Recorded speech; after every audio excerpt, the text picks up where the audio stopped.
الحمد لله رب العالمين والصلاة والسلام على رسوله الكريم اما بعد فاعوذ بالله من الشيطان الرجيم بسم الله الرحمن الرحيم لن تنالوا البر حتى تنفقوا مما تحبون۔ محترم سامعین، آج ہم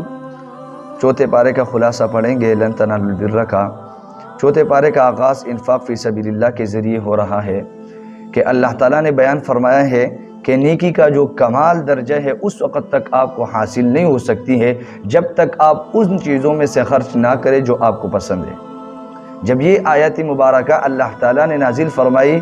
تو صحابہ کرام نے اپنے پسندیدہ اشیاء کو اللہ تعالیٰ کی راہ میں خرچ کرنا شروع فرما دیا، جبکہ آج اگر ہم اپنے حالات کو دیکھیں تو ہم ایسے چیزیں خرچ کرتے ہیں جو ہم سے فارغ ہو جائے اور ہماری کوئی ضرورت کی چیز نہ اور ہمیں پسند نہ ہو۔ تو چاہیے کہ ہم اگر کمال درجے کی اللہ تعالیٰ کا محبت چاہتے ہیں یا کمال درجے کی نیکی چاہتے ہیں تو ہمیں چاہیے کہ ہم وہ چیز خرچ کریں جو ہمیں پسندیدہ ہو۔ آگے پھر اللہ تعالیٰ نے بیت اللہ کی خصوصیات اور فضیلت کو بیان کیا ہے کہ ان اول بیت وضع للناس للذی ببکۃ مبارکا وہدی للعالمین، کہ کعبۃ اللہ دنیا میں سب سے پہلا وہ گھر ہے جو عبادت کے لیے اللہ تعالیٰ نے اس کو بنایا ہے، اور اس میں بہت ساری نشانیاں ہیں جیسے کہ بینات مقام ابراہیم، اسی طرح مقام ابراہیم، یعنی مقام ابراہیم یہ وہ پتھر ہے جب ابراہیم علیہ السلام کعبہ کی تعمیر کرتے تھے تو اس پتھر کے ذریعے سے وہ اوپر جو ہے نا اس پہ جاتے تھے، اس پر کھڑے ہو جاتے تھے، تو یہ وہ پتھر ہے مقام ابراہیم ہے۔ ومن دخلہ کان آمنا، اور اس میں لوگ جو ہے نا امن میں رہتے ہیں، سلامتی میں رہتے ہیں، یہ ایسا گھر ہے۔ اور پھر آگے اللہ تعالیٰ نے حج کا جو کہ ایک اسلام کا ایک اہم رکن ہے اس کے بارے میں بیان فرمایا کہ زندگی میں ایک مرتبہ اگر ایک بندے کو استطاعت ہے تو اس پر حج ہے، کہ وَلِلَّهِ عَلَى النَّاسِ حِجُّ الْبَيْتِ مَنِ اسْتَطَاعَ إِلَيْهِ سَبِيلًا، جس کو استطاعت ہے تو اس پر زندگی میں ایک مرتبہ حج جو ہے اس پر لازم ہے۔ اور استطاعت کا مطلب یہ ہے کہ یہ جب جا رہا ہے حج کے لیے تو راستے میں جانے کا اور آنے کا، اور اس کے گھر میں اگر اولاد ہے، بیوی وغیرہ ہے تو اس کا خرچہ بھی اس کے پاس ہو، تو جو ہے نا اس پر حج جو ہے نا لازم اور ضروری ہے۔ پھر آگے اللہ تعالیٰ نے فرمایا یوم تبیض وجوہ وتسود وجوہ، کہ جس دن بعض لوگوں کے چہرے جو ہے نا سفید ہوں گے اور بعض لوگوں کے چہرے سیاہ ہوں گے، تو جن کے چہرے سفید ہوں گے یہ اہل سنت والجماعت ہوں گے، اور جن کے چہرے سیاہ اور کالے ہوں گے یہ اہل بدعات لوگ ہوں گے۔ پھر آگے اللہ تعالیٰ نے اس امت کی خصوصیت بیان فرمائی ہے کہ یہ لوگ امر بالمعروف یعنی اچائی کا حکم کرتے ہیں اور نہی عن المنکر کرتے ہیں، یعنی برائیوں سے لوگوں کو منع کرتے ہیں۔ یہ اس امت کی خصوصیت ہے، یہ پچھلے امتوں میں بھی پائی جا رہی تھی لیکن اس امت کی اس طور پر خصوصیت ہے کہ اس امت کے امر بالمعروف اور نہی عن المنکر کے بعد جہاد کی طاقت بھی موجود ہے۔ تو اس کا تذکرہ اللہ نے فرمایا کنتم خیر امت اخرجت للناس تأمرون بالمعروف وتنہون عن المنکر، تو اس کا تذکرہ اللہ تعالیٰ نے فرمایا۔ پھر آگے اللہ تعالیٰ نے یا ایھا الذین آمنوا لا تتخذوا بطانة من دونکم لا یألونکم خبالا، منافقین اور کفار سے قلبی تعلق اور اسی طرح دلی محبت اور دوستی، ان چیزوں سے اللہ تعالیٰ نے منع فرمایا ہے کیونکہ ظاہر ان کا کچھ اور ہے اور باطن ان کا کچھ اور ہے، یہ اسلام کے دشمن ہے، ان سے دلی محبت اور دوستی نہیں رکھنی چاہیے۔ اسی طرح اللہ تعالیٰ نے وَلَقَدْ نَصَّرَكُمُ اللَّهُ بِبَدْرٍ وَأَنْتُمْ أَذِلَّةٌ، یہاں سے اللہ تعالیٰ نے تین جو ہے نا غزوے جو ہے اللہ تعالیٰ نے بیان فرمائے ہیں، ایک غزوہ بدر، دوسرا غزوہ احد، اور تیسرا غزوہ حمراء الاسد جو ہے نا بیان فرمایا ہے۔ غزوہ بدر یہ مقام بدر پر یہ لڑائی ہوئی تھی، اور اس میں مسلمانوں کی تعداد کم ہونے کے باوجود اللہ تعالیٰ نے مسلمانوں کو فتح نصیب فرمائی تھی، اور مسلمان غالب آ گئے تھے اور مشرکین جو تھے اور کفار لوگ یہ مغلوب آئے تھے، اور حق اور باطل اللہ تعالیٰ نے اس جنگ کے ذریعے سے، اس غزوے کے ذریعے سے اللہ تعالیٰ نے ظاہر فرما دیا تھا۔ اس کے بعد پھر 55 آیات میں غزوہ احد کا ذکر ہے، اور جس میں یعنی غزوہ احد یہ وہ جنگ ہے کہ رسول اللہ صلی اللہ علیہ وسلم کے چچا حضرت حمزہ رضی اللہ عنہ اس جنگ میں جو ہے شہید ہو گئے تھے، اور اسی طرح پھر غزوہ حمراء الاسد کا جو ہے نا تذکرہ ہے۔ آگے پھر اللہ تعالیٰ نے عقل مندوں کی نشانیاں اور نشانات جو ہے بیان فرمایا کہ عقل مند لوگ کون ہیں، تو قرآن میں اللہ تعالیٰ نے فرمایا الذین یذکرون اللہ قیاما وقعودا وعلی جنوبہم ویتفکرون فی خلق السماوات والارض، کہ عقل مند لوگ وہ ہیں جو کہ کھڑے ہونے کی حالت میں بھی اللہ کو یاد کرتے ہیں، وقعوداً اور بیٹھنے کی حالت میں بھی اللہ کو یاد کرتے ہیں، وعلی جنوبہم اس طرح لیٹنے کی حالت میں بھی اللہ تعالیٰ کو یاد کرتے ہیں، اور اللہ تعالیٰ کے مخلوقات میں زمین آسمان میں وہ غور و فکر کرتے ہیں۔ یعنی اگر وہ کھڑے ہو کے تک جاتے ہیں تو بیٹھ کے اللہ تعالیٰ کو یاد کرتے ہیں، اگر بیٹھ کے تک جاتے ہیں تو لیٹ کے اللہ تعالیٰ کو یاد کرتے ہیں، یعنی ہر وقت اللہ تعالیٰ کو یاد کرتا ہے، کیونکہ قرآن میں ہے کہ الا بذکر اللہ تطمئن القلوب، کیونکہ اللہ تعالیٰ کے ذکر سے دل کو اطمینان ملتا ہے۔ تو یہ وہ لوگ ہیں جو کہ اللہ تعالیٰ کو ہر وقت یاد کرتے ہیں۔ پھر اللہ تعالیٰ نے اس آیت کی آخر میں اللہ تعالیٰ نے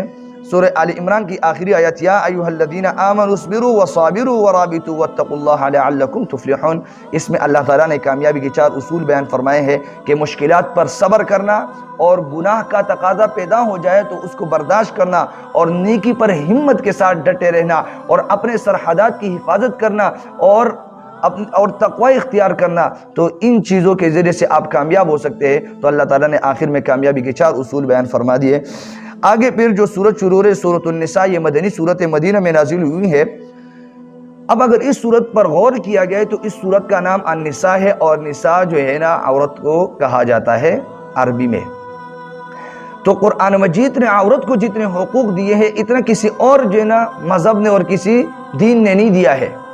جتنے حقوق جو ہے نا اسلام نے دیے ہیں، لیکن پھر بھی لوگ کہتے ہیں کہ اسلام عورت کو حقوق نہیں دیتے ہیں۔ پوری ایک سورت اس کے نام پر جو ہے نا اللہ تعالیٰ نے نازل فرمائی ہے، تو اتنے حقوق کسی اور مذہب نے ان کو نہیں دیے ہیں۔ اس سورت میں اللہ تعالیٰ نے یتیموں کو حق دینے کا جو ہے نا تذکرہ فرمایا کہ یتیموں کو ان کا حق اور مال دیا جائے، وآتوا الیتامی اموالہم ولا تتبدلوا الخبیث بالطیب۔ اسی طرح پھر اللہ تعالیٰ نے اس میں تعدد ازواج کا تذکرہ فرمایا ہے کہ آپ ایک بھی بیوی کر سکتے، 2 3 4 کر سکتے ہیں، لیکن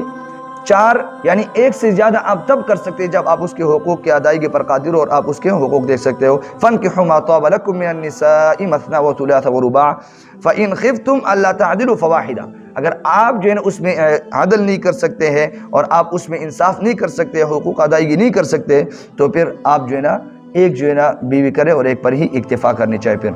اگلے رکوع میں یوصیکم اللہ فی اولادکم للذکر مثل حظ الانثیین، اس